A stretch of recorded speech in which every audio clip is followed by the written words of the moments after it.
Hey, how are y'all? Just wanted to make a quick video. Not really gonna be quick about it, but I'll make a video. I'm in F124,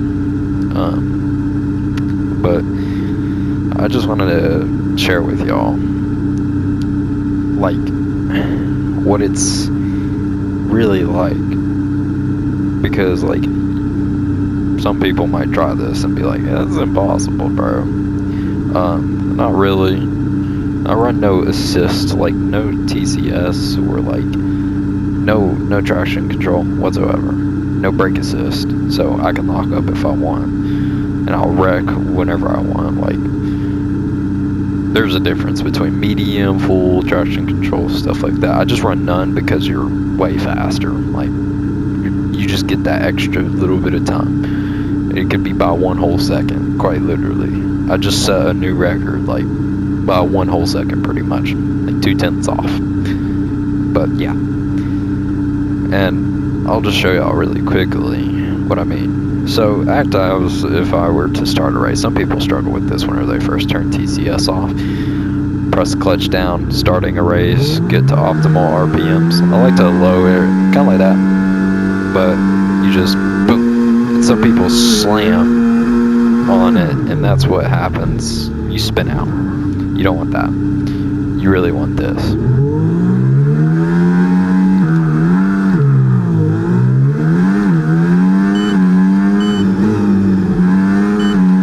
Kind of like that. And so I'll just go around this. This is a very tricky track to go around. You got walls that are placed in certain spots that'll mess with you if you run into it, of course. I'm in time trial, so my car won't fall apart like a Lego if I hit them. But I just wanted to show y'all this because sometimes I do mess up on this. But Saudi Arabia is like very difficult. Saudi Arabia is just personally like really difficult. But I don't mind it. It's a great map. And it teaches you a lot. It's got that trickiness, but it's not like too much trickiness to it. You've got this, which sometimes I do brake on, or like right in the middle of it, and I forget that the turn's really ahead. And sometimes I do mess it up. But it's actually a very great practice. And I practice this a lot because it kind of helps with some tracks like Monaco. Hate that track. Very, very tedious one that is. I do wreck a lot on that one. But I want to show y'all a quick lap, and I'll show y'all the insides of the lap. Alright, let's go.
That was 1 whole lap.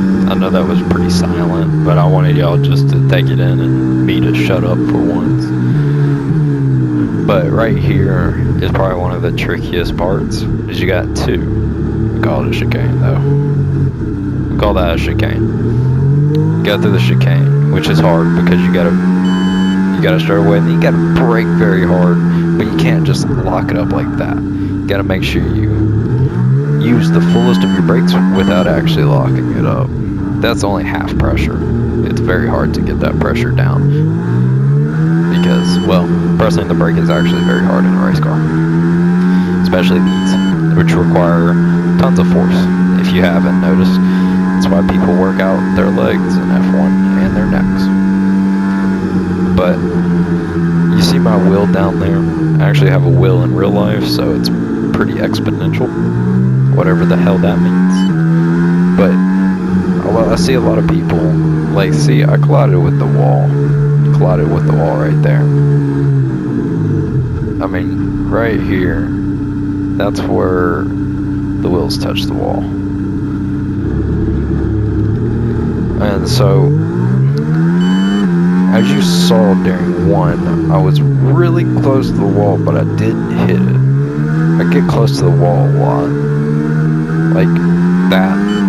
Is you gotta use the entire track without hitting the wall, which is pretty hard because in a real race, your car would fall apart like a Lego piece.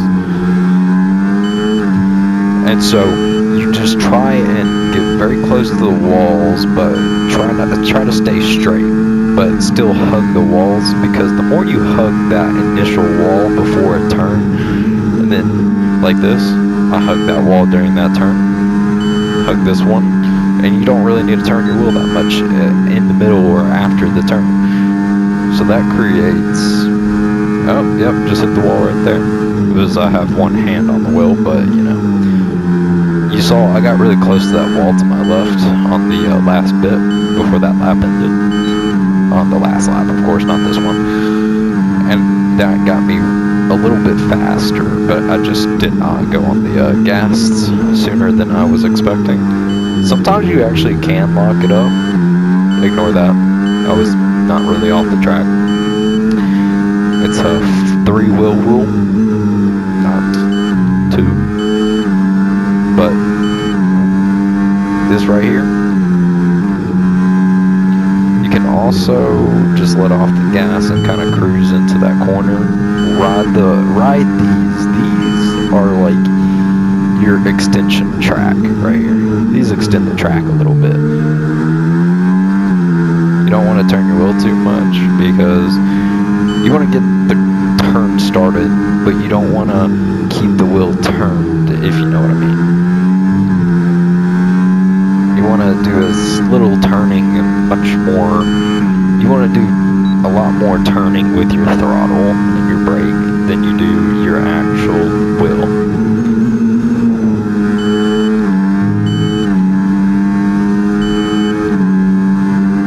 Like, you can see down there in the wheel, whenever I accelerate, I'm not too harsh on the wheel.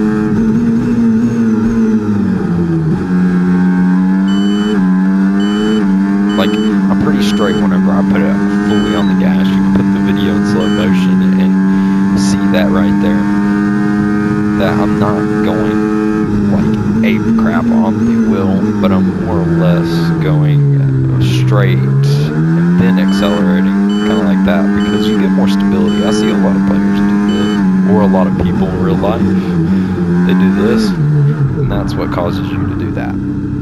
See that? I accelerated as I was turning, because if you know something in real life, whenever you turn and then you accelerate, and you don't have that much downforce during a turn, so you got finished, but your wheels that are pointing that direction are gonna turn you to that direction. Your back wheels will always keep you in a straight line because they don't turn whenever you accelerate. So if you turn your wheels to the right and you press fully on the gas, you're gonna go right. It's simple. So I just wanted to make a quick video about that. You can use this technique in real life, and if you want, you can press a little bit on the gas, like here. I'm gonna show you. Going full throttle. brake, downshift, a little bit, You see that? I was using the gas to turn the car more at a lower gear, so that way it shifts back in a little bit, so that way I can point it straight again and go forwards more. So you use the wheel to start the turn, use the pedal to initiate the turn, and then you finish the turn straight most of the time. Sometimes you might turn into the wall and finish inside the wall. So, there. That's your quick little thing. I just thought I'd make that for the sim racers out there, or for the real people who want to get into it. Because a lot of people say sim racing is not realistic, but it is. You gotta admit it. F124 people say have weird physics. I don't think so, because I've seen the way the real life car handle and the F1 car in this game handles, and they're pretty similar and realistic, except whenever we go over the bumps. Some of the bumps we call are sausage curbs. You don't want to hit those, otherwise you're going 20 feet in the air, like, really badly. Like, say there's a sausage curb up here. It probably is. Yeah, like this. Nope, that's not it. Where the fuck is the car? Okay, so, it's usually orange. I'll just say that. It's usually orange. It's bigger than the curb a lot of the time. Like, it's bigger than this. Like, it's pretty noticeable. You'll notice it whenever you hit it, of course. You'll start flying. But you don't want to hit them in real life. In this game, it's okay, but I try to avoid those in the game and try to just ride it with my wheel, not with my car, because you can't steer, which is the most realistic part about hitting a sausage curb in this game. You will go straight. Even if you turn, your car's off the ground until you get off the sausage curb. So, it sounds weird, but it's whatever. And I'll post a hot lap video soon, but I just thought I'd make this. And please support me on this channel. That's all I say. I'm trying to get into racing in real life and fuel the dreams of others. So please recommend this to your friends who love racing or cars, or who would like this and just never seen it. Other than that, I want to thank y'all so much for watching this all the way through and whatnot. And please support me, champs. I won't forget my family and friends who support me too. That's all I wanted to say. Enjoy the rest of the YouTube channel and videos that I post. I will post some more talking videos.